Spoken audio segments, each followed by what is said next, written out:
accounting for the cash crisis, to say that we need to have facts in as far a proper diagnosis of why we are here, what brought us here. For argument's sake, we have the view that the Reserve Bank needs to publish issues to do with cash imported maybe for the past 2 to 3 years. And then what are the formal cash outflows out of the country, maybe for the past 2 to 3 years. Then the third aspect deals with the money in circulation, which we can account for as a country. Then the fourth aspect deals with the money that we cannot account for. That's on the first point. The second point is to do with the bond notes and their implications. To say, we have seen a kind of, since you announced the issue of bond notes, we have seen a kind of a resistance in as far as the policy is concerned. We are still, I think the wounds of 2008, 2009, they are still very fresh in our mind. We are therefore prisoners of the past. And with that in mind, we're feeling that there is need for a kind of a synthesis in as far as how we are going to build confidence in the banking system again. To say we cannot prosper and we cannot progress as a country without public confidence in the banking system. And to that effect, we also feel that the Reserve Bank has a key role to play in instilling that public confidence. The third aspect deals with the plastic money. Our understanding is that the low uptake of plastic money in Zimbabwe can be diagnosed because of 3 reasons. One is the absence of the necessary infrastructure. 2 is the issue of high bank charges. 3 is the low uptake by the general public. People don't really appreciate using plastic money. But we are fully supportive of using plastic money. One is a transaction transition. World over, even in South Africa. Sometimes I stay in South Africa, sometimes in Germany. The whole month, I only have maybe 100 rand in my pocket. But I will be leaving, I will be swiping. But here it's different. So we propose that all government institutions, as you have said, they need to have point of sale purchases, including the Zimbabwe Public Police, including Registrar General. we feel that it's important and vital. Yes. Secondly, the Reserve Bank needs to lead the process of perception and attitude change management so that people can embrace and use plastic money. The third aspect deals with the use of plastic money and banking of the money in retail and wholesale warehouses. If you go to downtown Harare, I was there last week, I saw someone with a lot of bunch of money. Then I said, do these people even have a bank account? Where are they putting all this money? So we felt that it's very important that there is need to look into that. And also, the bank needs to lead the process of rationalizing the issues of bank charges, so that people can begin to uptake that. On number 4, we have a plan on illicit financial flows. We understand that this is an African problem. It's not only peculiar to Zimbabwe. It's true. And we also understand that when you presented to Parliament, one of the members of Parliament said he went on to name firms and individuals and companies.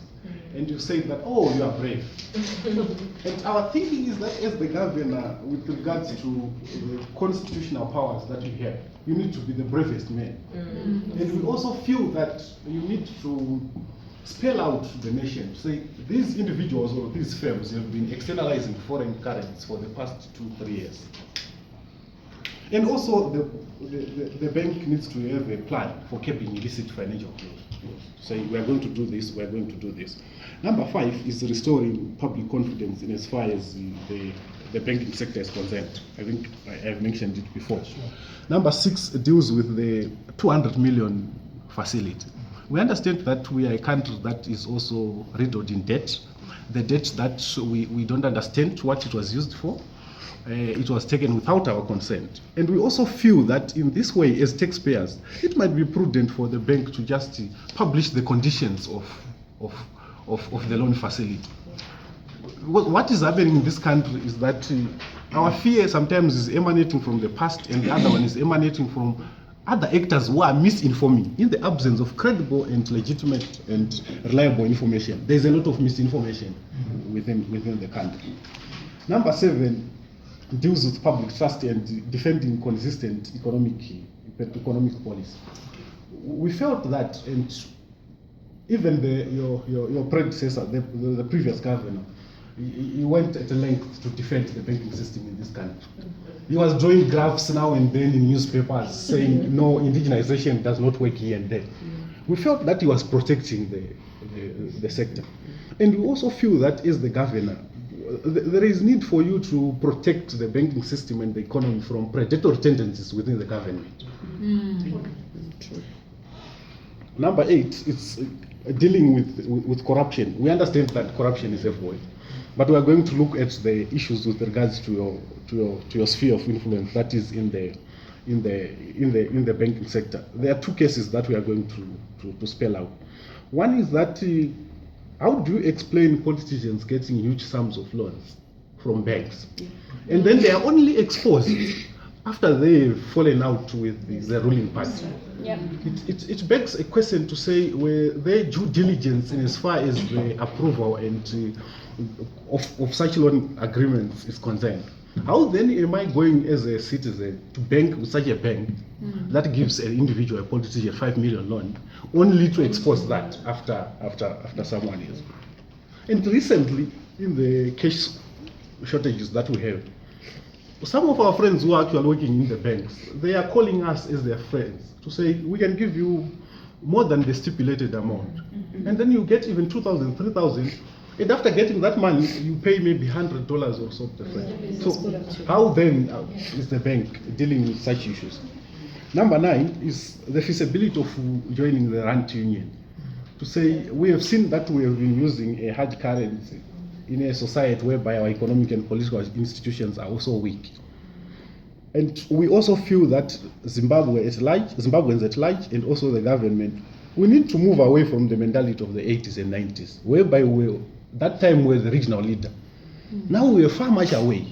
We need to humble ourselves first. We need to reflect. And if needs be, we need maybe to consider that seriously so that we can join the rand union. And lastly, issues to do with informality, the innovations that the bank can do with regards to informality. There are 2 types of categories of informality that we will point out. One is that those that are actually registered, small businesses that are registered, but they are not complying with tax obligations, they are not complying with other obligations that are important to the economy. That's number 1. Number 2, there are those that are not registered, who are normally deemed as illegal, and which most local authorities and also the police are also criminalizing. So how best can we tap into the informal sector when we feel that there are a lot of billions that are circulating within that? So we feel that there is really need for reflection and analysis with regards to that. And lastly, in terms of getting these ideas, we believe that everyone is very important in terms of public discourse. So what we did in terms of methodology is to say, we crowdsourced ideas through Twitter, etc. and etc., all the social media platforms. We say, tomorrow we are going to meet with the government. Give us your questions and ideas. So what we have presented to you is not necessarily about the 13 or 14 people that are here, but these are the views of a large number of individuals. Thank you. Thank you so much. In fact, I'm deeply touched by your submissions, because I see that there is a congruence between if I presented first, I was going to start by saying I agree with all what you have said. But because I presented first, you find that what you presented, if you did the tone of what you presented and the tone where you're coming from, we are all talking some language. I noted all your issues that you've raised. If I start from the end, the informality of the economy, we're also deeply concerned. That's why we have come up with what we call the financial inclusion strategy. Financial inclusion strategy, in a word, it means the unbanked. And with the unbanked, the informal and the small business sector. So what is our strategy to include those unbanked? So we have a strategy. We are saying the youth, the women, mainly those 2, we need to put them back into the banking sector. How do we do it? We need to have products, services, even accounts where there are no charges. Because we don't believe that when you have got $200, see, let's attract as much deposits as possible. Then when you're a bank, then what do? We also provide you a small loan for you to do your business. If you go to Madam Sika, for example, those people who buy vegetables, they might only need $10 maybe. In the morning, they pay it after at the end of the day, in the afternoon, they're gone. So we are putting in place the measures and services that to attract business, small businesses. And also, I also believe myself that we need to simplify tax regime for the small scale. As opposed to say $10, whatever it is, just have a flat figure, whether it's $5 or $10. What does it do? It attracts what you don't have this. You guys, you say you are an accountant, and it. As opposed to start employing an accountant for someone who is a Mpezanamu. I think we won't be doing business. So if you just have a flat fee, then what? For the whole year or monthly, we need $10 from you. Whatever you're going to sell, none of my business. We get more money. After some time, you know what? We bring people into the formal system. So that one we are. So that's why. So we are going to work more on that because I think it resonates well with also what we are trying to do. So this one will come back to when the things are moving. But otherwise, this one I want to. So I say we agree with what we are saying. So I think, and I'm also quite happy that what you've presented here is a broad spectrum of people, not only yourselves. I'm even happier. That's a good use of social media. It's a power of social media. I think it's very good. Then, sorry. No, I'm not coming there. Then the union, RAND union. Where we made a mistake here in the country, this was in the 2009 when we started dollarization. We should have had a strategy of operating within the multi-currency system or within the what do we want to achieve. Even this RAND union, maybe it was much easier when we were in 2009. When things were still better. You don't want to join a union when you are now at Williams Point. Because two things will happen. Because you don't just, it's not that a matter of joining. We need to apply to join. There are criteria for joining. So where we are right now, yes, it's something that needs to be researched and find whether it's possible. But I can tell you that when you apply to join, you have this criteria. You are asked, maybe you're going because of more inflation. You see, because Zimbabwe imports 70% of their goods from South Africa. It means if you are going to have more rands here, what's going to happen? It means you are going to put more money in what? In South Africa. Because what? Inflation. So you need also to have productivity measures in your own country. So this one is food for thought. But what you need to do right now, before that joining, you need to ensure that we use also the rands here. We need to use the rands here. At the user level, we need to ensure that all companies are allowed to use the rands. So when you are wafers in South Africa, why do you use the rand? It's foreign currency. So that's why this parastatals, whether it's NRP, whether there's the immigration, wherever, ZESA, even shops, at the user level. So that parents who are working in South Africa and our diaspora in South Africa, we also send money out to Zimbabwe. That money is used what? In Zimbabwe. And then we buy. In fact, what we've now done, every day we are issuing exchange rates from the East Value. We don't want people to be abused by being quoted 20 rands to 1 US. We are using now the official exchange rate. So that as a Reserve Bank, we are going to publicize. From what you've just said, that's what we're going to do. We're going to publicize the exchange rate to the rand, to all the currencies, so that at the end of the day, if your rands, you just come here and sell that, give you the US, we take those rands. Because to us, it's a good as foreign currency. I don't know why people think that it's good. Rand is a strong currency. So whenever your rands sell to the Reserve Bank, so that if the shops, when they accept rands, if they don't want the rands, they sell to us. It will official exchange rate. So everyone wins the process. So that one. So I think this is what we need to do in the interim. So to ensure that at the end of the day, the rand is also utilized in Zimbabwe, just like the US. It also mitigates against the concentration that we talk about. So that's why I said what we're speaking here, we were speaking in the same manner. And the corruption, huge sums of money being given to politicians at the banks and the like. And you know what? In banking, we talk about a term called PEPs, politically exposed persons. Throughout the whole world, we talk about PEPs. The reason why that term exists is because in any bank throughout the world, they talk about the politically exposed persons. What relationship, what are your loans to the PEPs?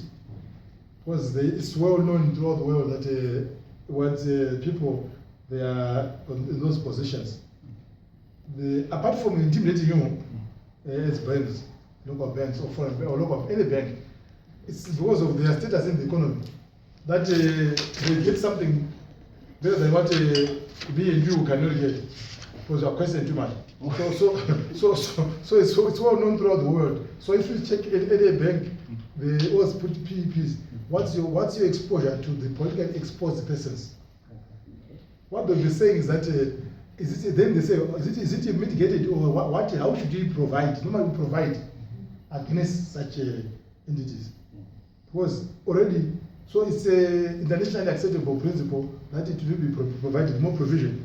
Because in most cases, so in most cases you need to mitigate against. So, but the question which you've asked, how can you mitigate against them taking more money from banks? So what needs to be done that the banks will need to, since they know that there is something called PEPs, then put in place a procedure of how money should be advanced to this type or to this group of people.